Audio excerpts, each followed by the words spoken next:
A rolled hem is a beautiful stitch to add decorative edges with the serger.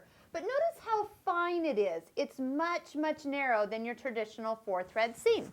So we're going to show you how that actually is achieved. So first off, we only use one needle. We use the right needle.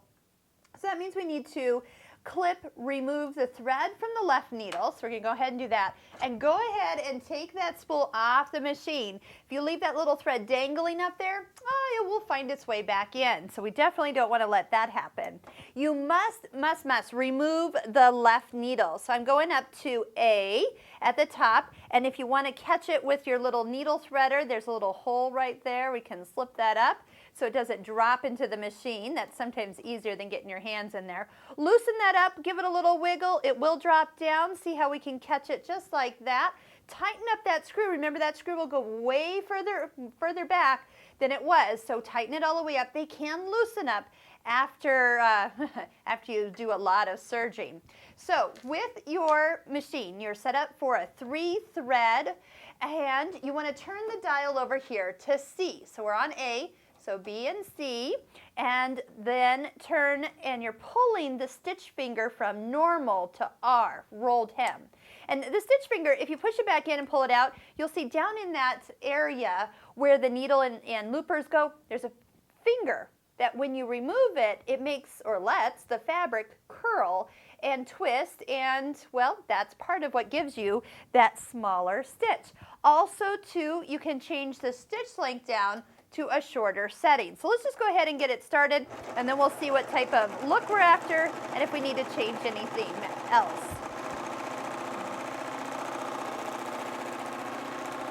Depending on your fabric, you may need to actually adjust your knife setting. So how much fabric is actually rolled in here, if it feels like it's too much or too little. So what we have here is, first off, our needle thread is the red one, because that is the right needle.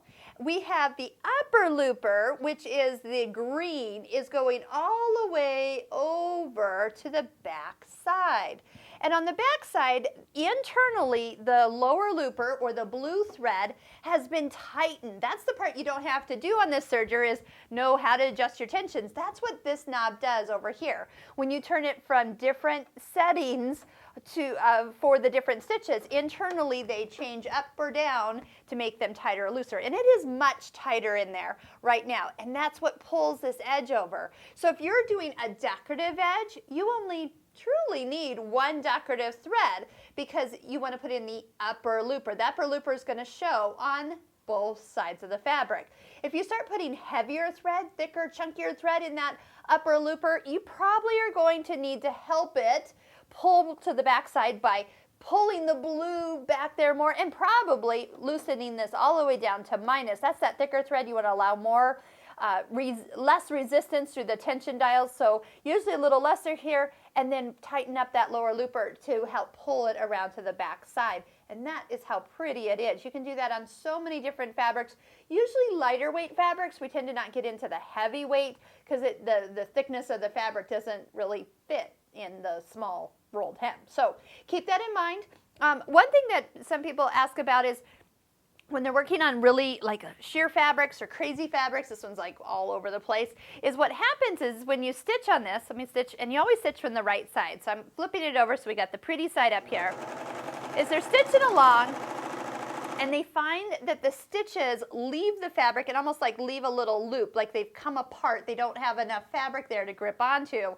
Well, what it is on the back side, first you cut off the edge here, but then as you're serging, you almost like are veering the fabric away from the needle. So what you want to do is just make sure that you kind of help hold the fabric in there. Don't pull it away from the needle, and keep your eyes in two places, one on the knife and one back here where the needle's going up and down, and make sure that you still are stitching where the fabric is. And if not, you can go ahead and just make sure that that has been pushed back in. So usually one hand's up here, one hand's here, and I'm just making sure that I'm not losing that edge before the needle puts the rolled hem on the fabric.